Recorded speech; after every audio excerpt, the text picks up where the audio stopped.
This is John. John was recently named top salesman at Widgets R Us.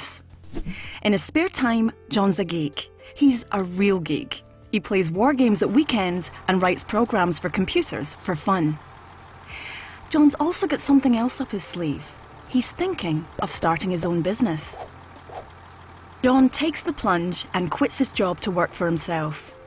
He decides to write a smartphone app and, using his programming skills, makes a pretty good job of it. He even splashes out on a fancy marketing campaign. But when he submits his software to the app shop, it gets rejected. With all his savings spent on marketing, John's forced to return to his old job. So, what do you think John should have done?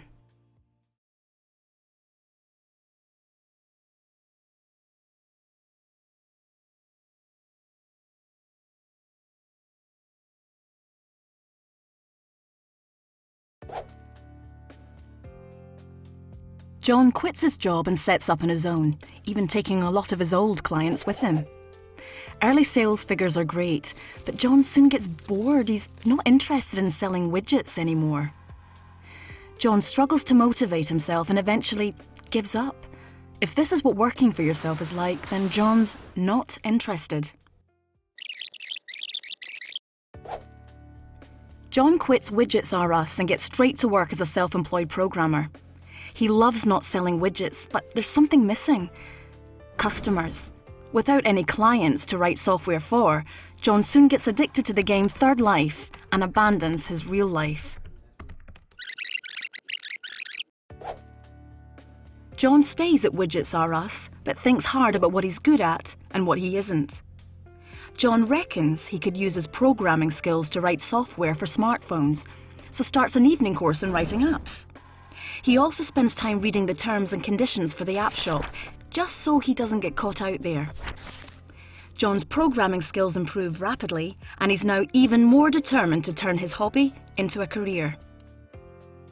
One evening, John comes up with an app idea that he's convinced can't fail. After doing a quick online search to check no one else has already thought of it, he starts writing the software. John spends months and lots of money making sure his app's perfect. Unfortunately, by the time the software is ready, there are already 12 other apps on sale that do exactly the same thing. And now, John has no money and no income. So what do you think John should have done?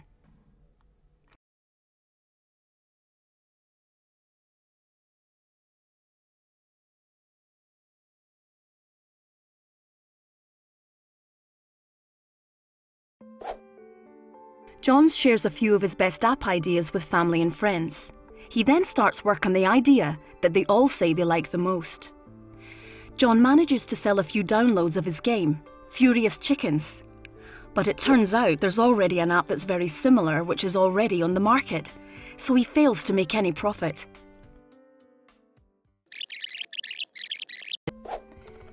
John gets to work on his new idea immediately. The sooner he starts writing the software, the sooner he'll start earning some money. But in his haste, John ends up writing an app that no one actually wants. He doesn't even sell one download. John does some research and it seems to pay off. He manages to find an untapped niche in the app market. He carries out more research into his ideas, and people who aren't even his friends seem genuinely keen to buy it. Confident he's got the perfect idea this time, John's about to start writing the software. But then his friend Lara, who runs her own business, says he should think about writing a business plan. Lara lends John a copy of her business plan to help get him started. He's not really sure what to include in his own plan, but John knows it's important to have one. So he copies Lara's and then files his new business plan away. But without any clear goals to work to, John ends up spending too much time programming and not enough time finding customers. And with no customers, he goes out of business. So what do you think John should have done?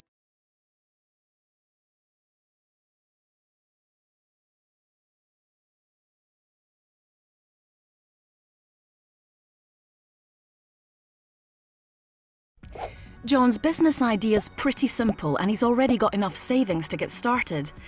So rather than waste time on a business plan, he starts writing software straight away. He's doing really well. But it turns out there were lots of things he hadn't thought of. A small problem becomes a big one, and without any contingency plan, John runs out of money. John knows how important business plans are, so he's already got one. He wrote it 6 months ago when he was planning to sell widgets. But when John shows his business plan to the bank to persuade them to lend him some money, they refuse, telling him it's out of date and no longer relevant.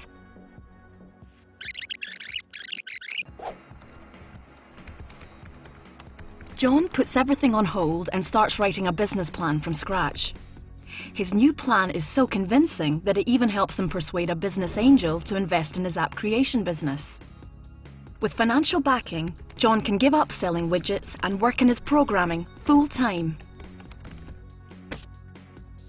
With a business plan and an investor on board, the future's looking good. But John realizes he still doesn't have a name for his new business. He gives it some thought and decides to call his firm Mandroid Games, as he thinks this will help tell potential customers what he actually makes. But he's soon forced to rethink the name when he starts getting threatening letters from Google for infringing their trademark. So what do you think John should call his business?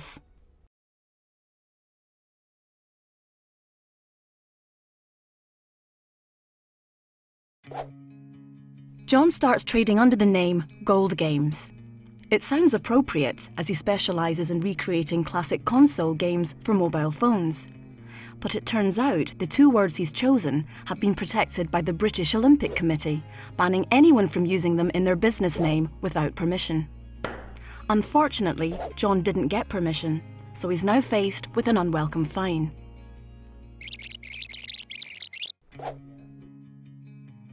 John registers Portable Apps as his company's name. Unfortunately, he then discovers the web domain he needs is already taken. As he can't use the internet to attract new customers, John struggles and never gets his business off the ground.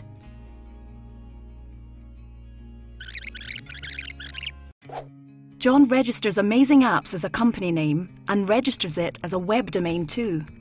The name's easy to remember, so he gets lots of repeat orders. He also finds he gets lots of work from people typing Amazing Apps into search engines and stumbling across his business that way.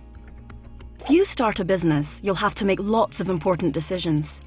Deciding the best course and making the best decision can be tough. Sometimes it can take weeks or even months to find out if you've made a good choice. Doing lots of planning and research and taking your time when making key decisions will give you the best chance of making the right decisions for you and your business.